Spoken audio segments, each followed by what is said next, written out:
Alam niyo, may isang kwento sa Biblia na para sa akin isa sa pinakamasakit pero pinakamagandang larawan ng pag-ibig ng Diyos.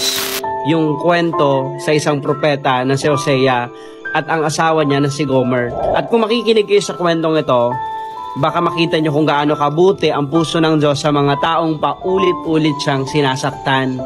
Isipin niyo to, isang araw, kinausap ng Diyos si Hosea at hindi ito yung typical na utos. Hindi yung mangangaral ka o pupunta ka sa ganitong lugar.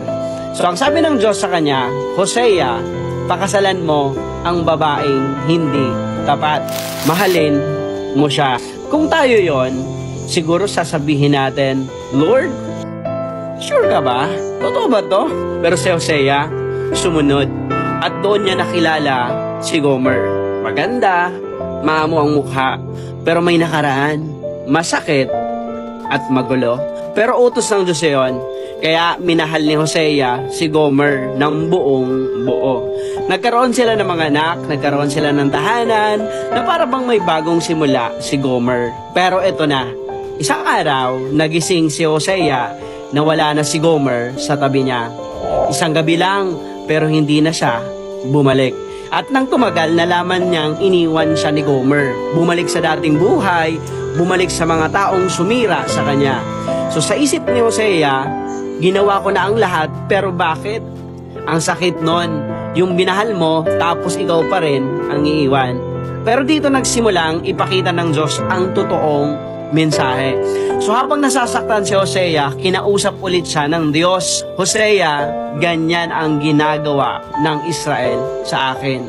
Paulit-ulit nila akong nilalayuan, pero hindi ko sila kayang bitawan. At ngayon, ipapakita mo sa kanila ang klase ng pag-ibig na meron ako. Itong matindi, sabi ng Diyos kay Hosea, hanapin mo siya. Tubusin mo siya at mahalin mo siyang muli. So imagine that, kung ikaw iniwan ka na, babalikan mo pa ba?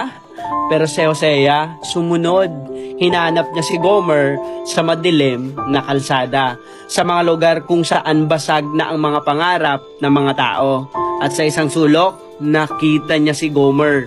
Pagod, marumi, wasak na para bang wala ng halaga. At itong mas masakit, ibinibenta siya, parang bagay na wala ng kwenta. Pero sinabi ni Hosea, anong presyo kukunin ko siya? At binayaran niya, tinubos ang sarili niyang asawa. At sa harap ng mga tao, dahan-dahan niyang kinuha ang kamay ni Gomer at sinabi, umuwi na tayo, hindi kita iiwan, mamahalin pa rin kita. At dito ko nakita ang tunay na mensahe ng kwento. Tayo si Gomer, tayo yung paulit-ulit na lumalayo. Tayo yung pumapalit sa Diyos para sa kasalanan, para sa mundo, para sa pansamantalang saya. Pero ang Diyos, siya si Hosea. Hindi sumusuko.